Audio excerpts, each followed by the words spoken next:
Hi there and welcome to Tactical Magfed. In this video I'm going to be unboxing and reviewing the Umarex Smith Wesson M&P9 .43 paintball pistol. That's a mouthful.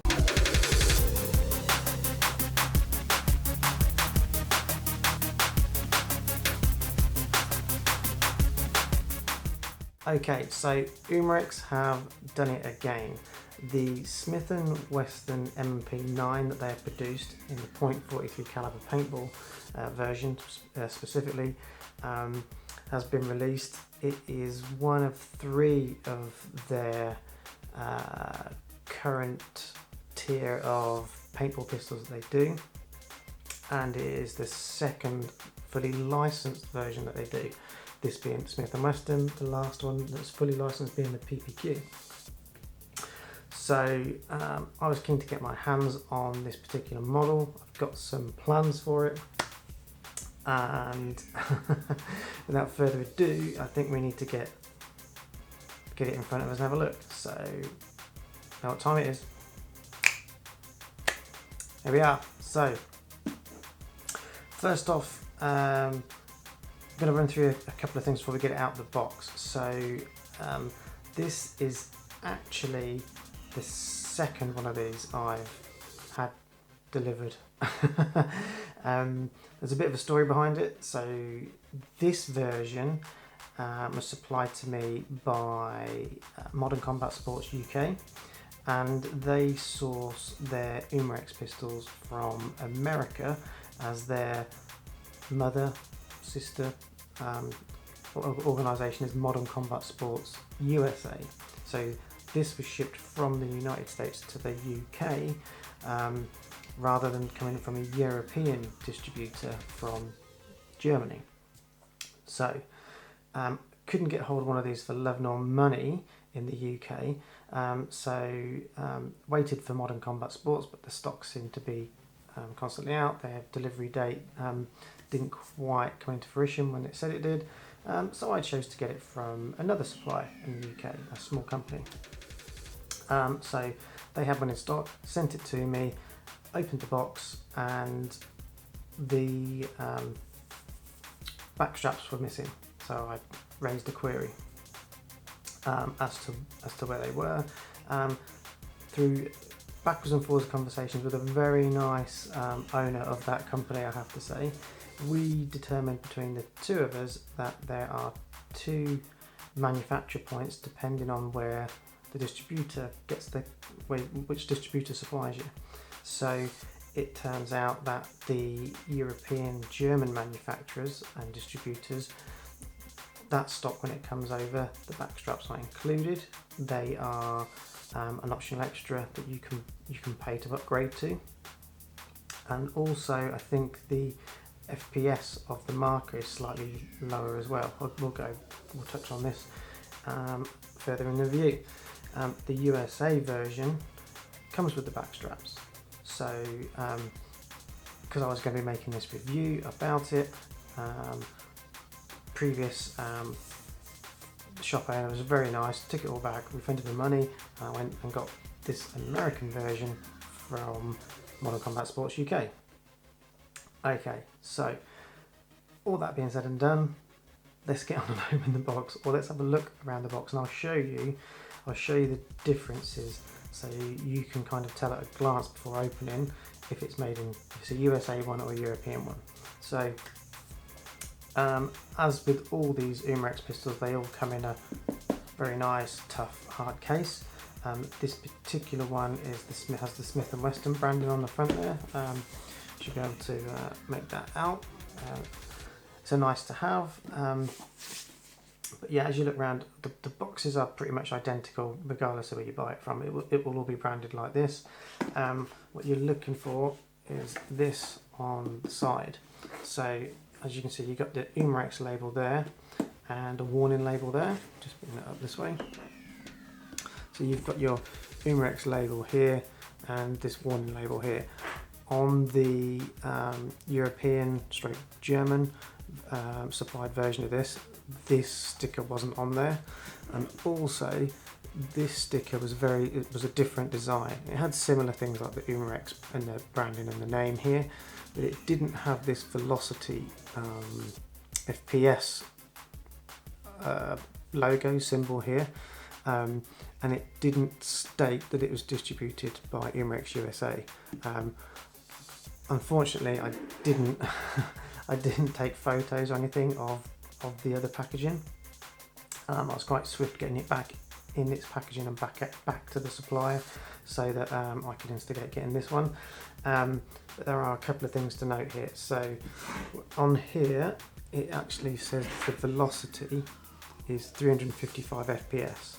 Now, from memory, when I was reading the other manual, I'm pretty sure that the German version, it stated it was 288 FPS in the manual.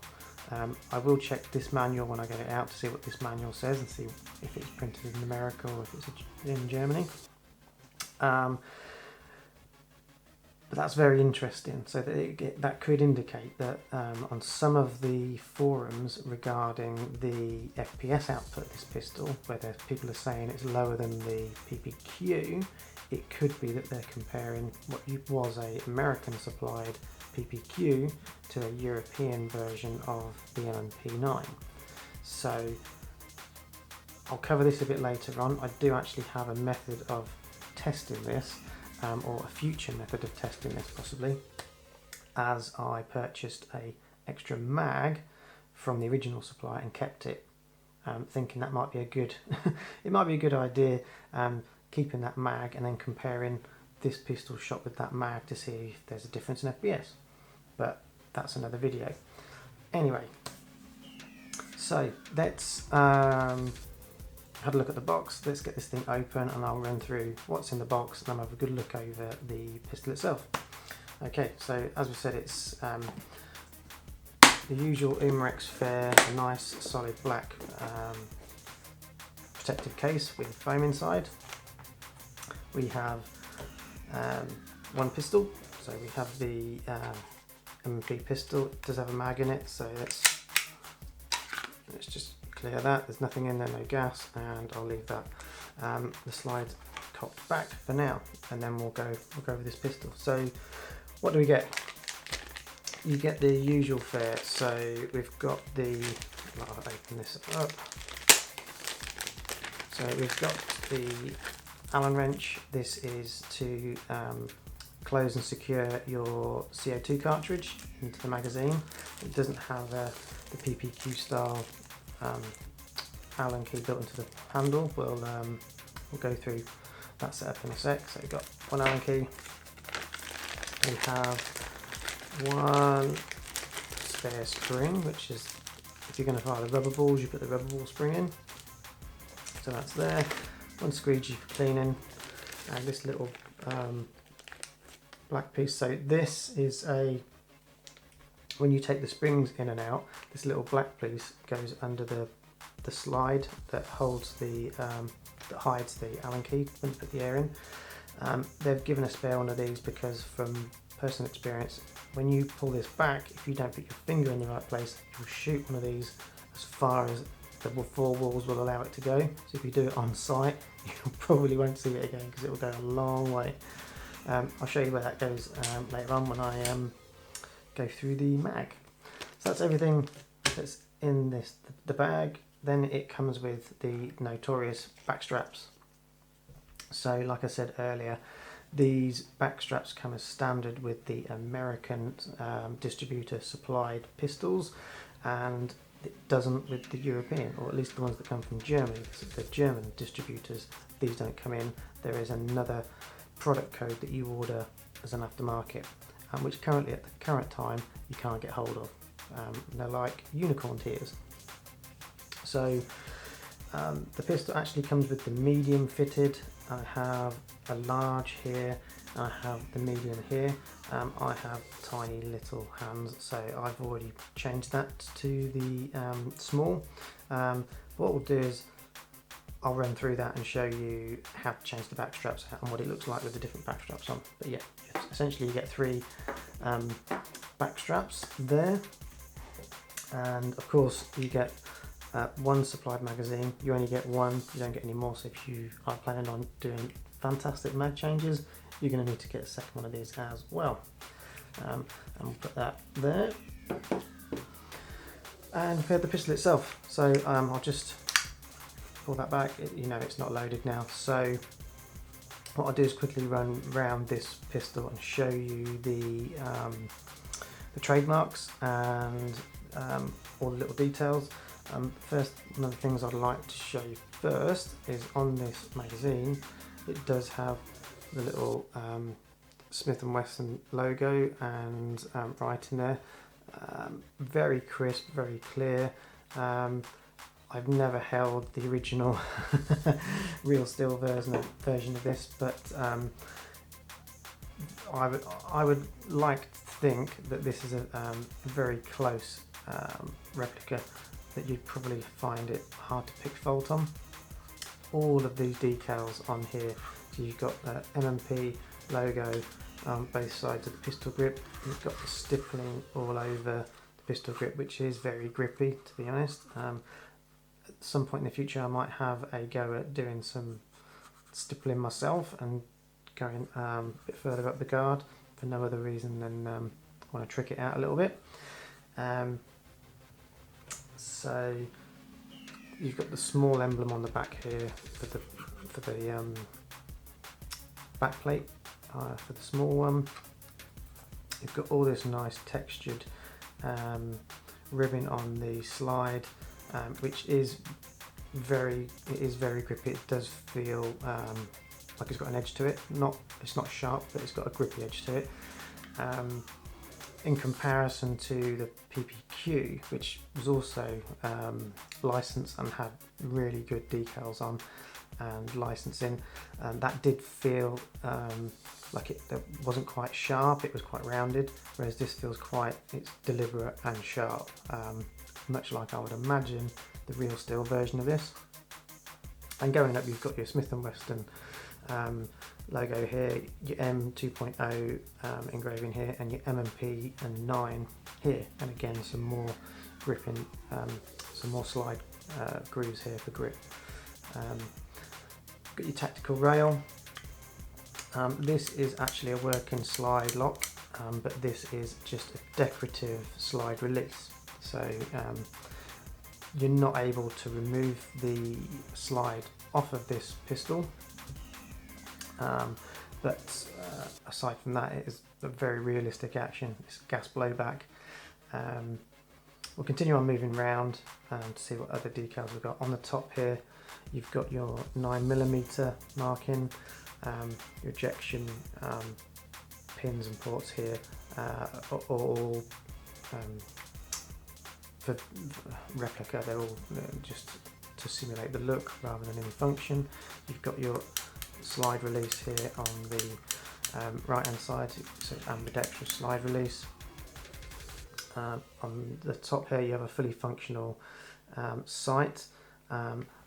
There's some telltale signs of some file in there, which I'll allude to later, what I've been playing around with this. But you just undo that little Allen key screw and you can adjust your windage. You can't do elevation, but you can do windage.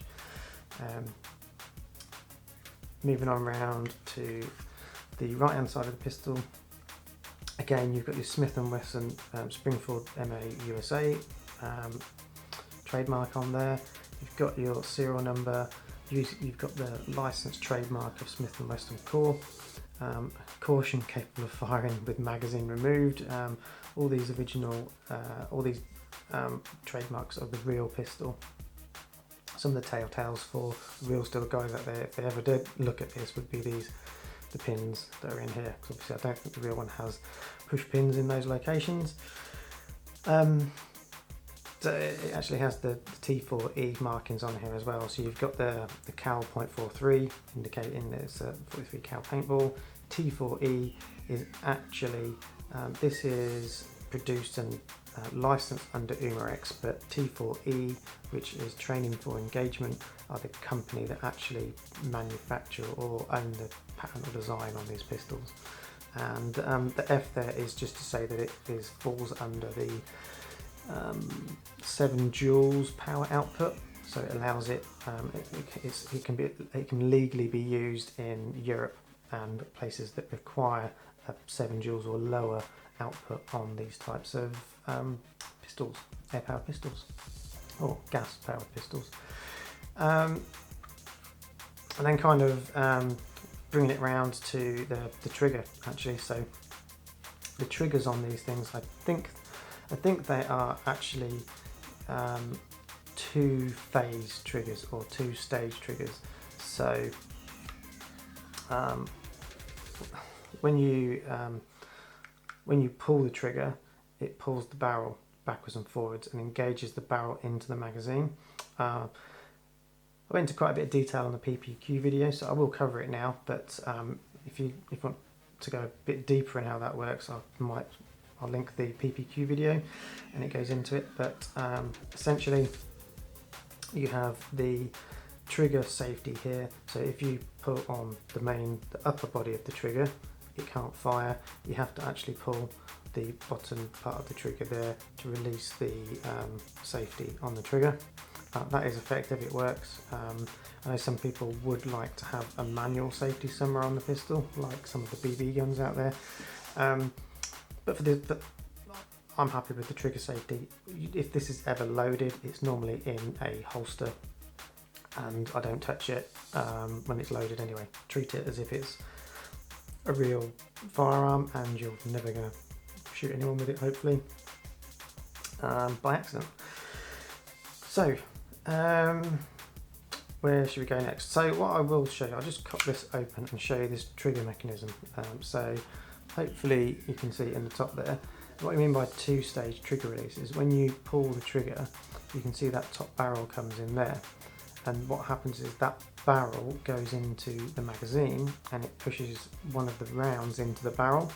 And then you just keep pulling, the hammer will come forward and hit the valve on the back of the magazine, which then fires out the round through the barrel. So as you can see, you're pulling every shot you fire, you're pulling that barrel back, or the inner barrel, I should say, back to collect the round, and then the gas fires. The slide will rack backwards and forwards, which engages the mechanism again, and that allows you to fire until you're out of rounds. And effectively, when you're out of rounds, the slide will cock back and stay cocked. It will, on the last round, on empty, it will slide lock, and then you'll do your pistol reload.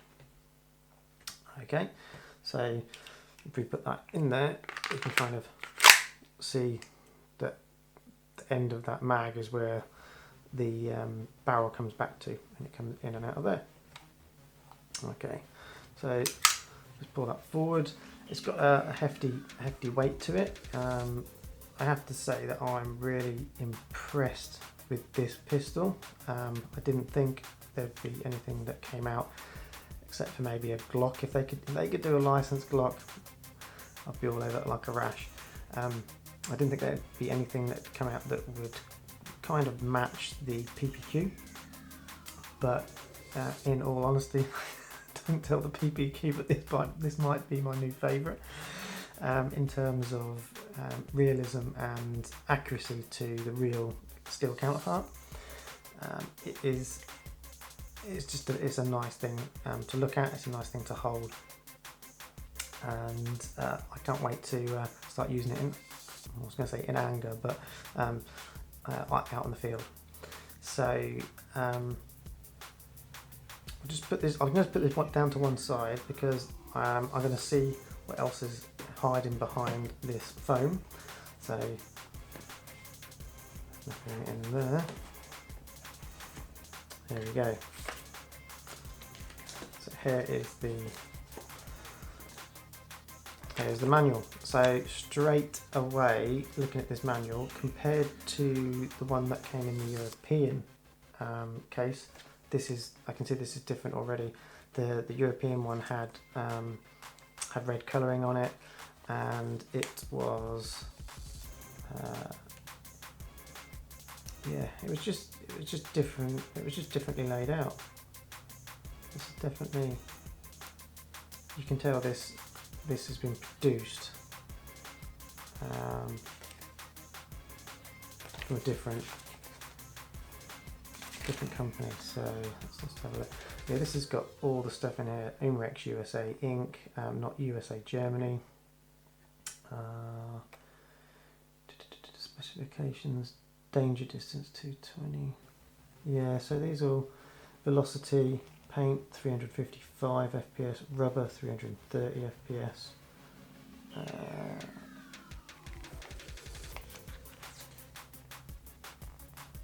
Okay, I've got a pretty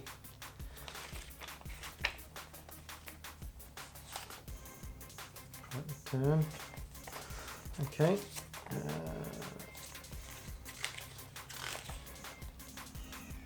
Yes, this is going over how to load your magazines and gas, trigger safety. It is how to load it, and it tells you about your adjustment and windage and everything on the back here. How to use the sight aim. So yeah, I'd be interested to see how it all pans out with the two different mags, the European mag and the USA mag. I don't have any photographic evidence. If anyone out there does have a European manual, just check into that for me, see what the manual says. I'm pretty sure it said something like 285 FPS rather than the 355 here. So it could be that the US produced versions of this do have a higher output, still under the 7 joules, but higher output than the European version. So yeah, again, it's T4E branded rather than Umarex. I'm sure the European one has Umarex branding on it rather than T4E, and you've still got your M&P license branding on there as well. So that's an interesting thing to note. So we'll just put this over here to one side and just have another little go over the pistol. So it's an all metal slide. It is an aluminium slide, it's not steel. Gas blowback. You've got all the decals and stippling both sides, on the slide, on the mag, and you've got your adjustable windage. So those of you that follow this channel know that I like to trick my pistols out a little bit, and I have maybe a slightly unhealthy obsession with red dots. So I will be doing a follow-up video or future video highlighting if, how and what you need to put a red dot on this and putting on tactical sight. I like to run the Omnivore, the Blackwell Omnivore holster for the Surefire X300 lights, and I'll be running through how it looks with that and everything. So if you're into this pistol and you want to see what it looks like tricked out and how to trick it out and what you need, make sure you like and subscribe and pick up that video in future. I did say I was going to show you how to change the spring and to do the back straps. So what I'll do is just put the pistol down there for 1 minute. So you cannot interchange the PPQ or the TMP1 mags, which is the Glock, the unlicensed Glock version of this. Why anyone would bring out an unlicensed Glock version of anything, I don't know. That would sell like hotcakes if they actually branded it as Glock, but that's a side note. I will be doing a PPQ and M&P side-by-side video, so also keep out for that. It's going to take me a while to work through all these videos, but keep your eye out for that if you are looking to choose between either of the two pistols. I will do a side-by-side. Essentially, you can see on this magazine there's a cutout here, which there isn't on the PPQ, and there are sort of indents on the top, the metal part of this magazine that aren't on the PPQ. So the PPQ is fuller and rounder and aren't all these indentations on here. Now I don't know why they've done that. I suspect there's been a redesign of this valve based on the feedback and the longevity of the PPQ mags. I haven't had any problems with them, but I'd imagine since the PPQ came out several years ago, they've refined their valves and outputs. If they're making these more efficient, or if they've had to restrict them down from what the PPQ used to output slightly, then they've probably changed this valve system. But essentially, everything in this pistol that makes it shoot is in this magazine. The gas is in here, the valve's on here. The gas blowback system is a system to be able to fire the pin to hit the valve. The valve then fires the paintball down the barrel. Everything, if this isn't shooting, change the mag out and test it. If it shoots again, you know your mag's faulty. Umarex do replacement parts and valves and all sorts of bits for these pistols. You can take them apart. You don't need to service these things, as long as everything's moving and the trigger's pulling and the slide isn't impeded in any way. 99 times out of 100 you're going to have problems with your mag rather than the body. Okay, so I got into a bit of a ramble about the mags there. One other thing to note about the mags, on the PPQ, it has a really good ejection when you hit the mag release, and that's because on the front of the PPQ mag you have a plastic plunger on here with a spring on it that pushes against the grip, so when you eject it pushes the mag out, and they do come out with quite a bit of oomph. Not so much with the M&Ps. So it's calling me a liar now. So maybe it's because I've got. So with the hammer forward, it kind of hangs up a little bit in there, but it's mostly to do with the mag release. Never worked with children, pets, and Umarex pistols apparently. So that has been kind of hanging up on the mag release just about there. Seems to not be doing it at the minute. Maybe I've got warm hands tonight and it's ejecting well. But yeah, on this particular model, the backstrap is held in with. I'll show you on an actual backstrap. So when it's inside, you have to push this piece forward with your finger inside and all the way up here until you can release the backstrap out. And effectively what that spring is there's this little protrusion on the back of the mag there, and when that sits in your gun, like so, there's some spring in there. Oh, don't want to drop that, break the mag. So instead of having the inbuilt spring on the mag, it's in this backstrap. So you do have some spring tension there, but until you wear in the mag release catch and the mag release itself slightly, you might find that will be a bit stiff or stick a little bit on your reloads. Don't think that's going to be a major issue. I think it's just something that will bed in over time. Brand new out of the box, I just noticed that. So something to be aware of. So while I've got the mag out, let's do I'll show you where this little piece comes into play. So it's got the standard spring in, so essentially you can shoot paint and maybe in dust balls and stuff. With that, you pull this top slide back. That's where you tighten and screw in your CO2 cartridges, and then to get the spring out, you continue pulling this back, but you need to keep your thumb over the end when you do it, because there you go, sitting under here is this little black stopper. So you've got this little stopper on the end, and then your spring comes out.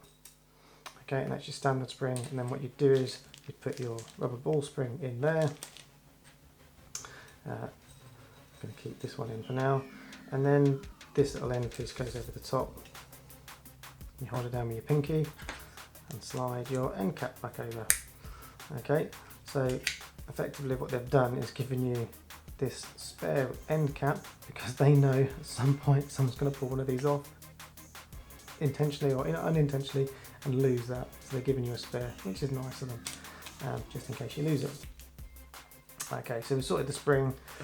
Let's go with the backstrap. You have to push that down far enough for the top piece to come out, and then that comes out that way. Because that protrudes at the top, don't try and pull it the bottom out first, because you'll bend all this and probably rip it out like I nearly did then. So take them off like that, and then when you want to put them on again, it's just the reverse. So you effectively push down on there. There you go. So obviously you're not going to be doing that every 10 minutes. You're going to probably put each of them in once, find the one that's most comfortable for you, and then never touch it again, hopefully. Okay, so we've covered all the decals, we've covered the safety, the back straps, the springs, the mags, and everything. Like I said, just to recap, there are two versions of this that I'm aware of. So there's the USA version distributed through, you know, the USA, and there will be resellers that will get hold of the USA kit in other forms. So I'm here in Europe, excuse me, I'm here in Europe, in the UK, and there are people selling the USA supplied or USA distributed version, and there are people selling the German made and distributed version of this. So I'll keep you posted on the power outputs that I experience. If I can get a chrono and do some testing, I'll let you know the differences and do some demos and stuff. But that's something to make you aware of. If you get in hold of one of these and you really want to have the back straps, and you want to have what I think would probably going to be the higher rated joules or the higher rated power output, find someone that sells the USA version, and you'll easily know how to do that because there'll be back straps in the box. You can ask them. It says on the box where it was made, and it's got the back straps in it, so you know it's the USA one. If you're not bothered about that, or if you are in Germany and some of the sites that you know you're going to want to use one of these on want to have the lower power output, then obviously you know to do the opposite. You know to look for the German supplied distributed pistols. Okay, so yep, so just to close this out, I did allude earlier that I've been doing some investigation on here. I have figured out how to put a red dot on one of these, which dovetail mount fits on here, and sights that fit on here as well. So I will be doing a follow-up video how to do a red dot sight, and yeah, my final thoughts on this thing is that I think it's absolutely awesome. If you're a realism based Magfed player and you want one of the most realistic, usable and upgradable paintball pistols, I think this is going to be up there. The PPQ is awesome, but it is a pig to put a red dot on. I managed to do it, but seriously, it's a pig to put it on. This thing, you can have a red dot on it in about 10 minutes. So look out for that video. And it looks cool with the tack light and everything on it as well. So I do some follow-up stuff. Keep an ear out. Stay subscribed to the channel and turn notifications on, all that kind of good stuff, and you'll see all the follow-up stuff that I've got coming for this pistol. I can't keep saying nice things about this pistol. Looks are great, feels great, handles great, can upgrade it. The only thing I did find with it, I mean, I'm going to stick this in a Blackhawk Omnivore, so it fits anything with the Surefire light on it, so it's not really a problem. But I was looking for kind of like holsters for just for the plain pistol, and it doesn't seem that there are that many off the shelf, certainly in the UK at least, off the shelf holsters for it. There are a lot of custom holsters, Kydex manufacturers making holsters for these things, but not like a general IMI defense version of it or something like that. But anyway, I'm rambling now. Thanks very much for sticking to the end of this video and watching me gush over the Smith & Wesson M&P9. I hope you enjoyed this video. Hope it's given you some information that some of the other views maybe you have skipped or haven't gone over. Thank you very much for watching, and I will see you in the next video.